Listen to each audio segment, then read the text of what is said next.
मस्त मस्त. छान वाटतं.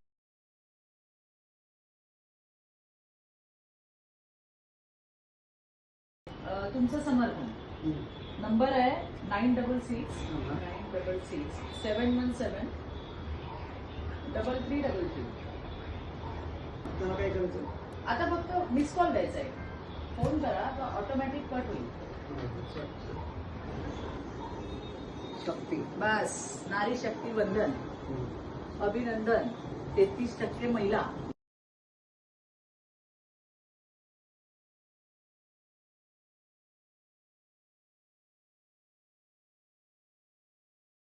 अल्पावधीतच लोकप्रिय झालेला भारताचा बुलंद आवाज आपला Bharat channel subscribe, share, like आणि कमेंट्स करायला विसरू नका.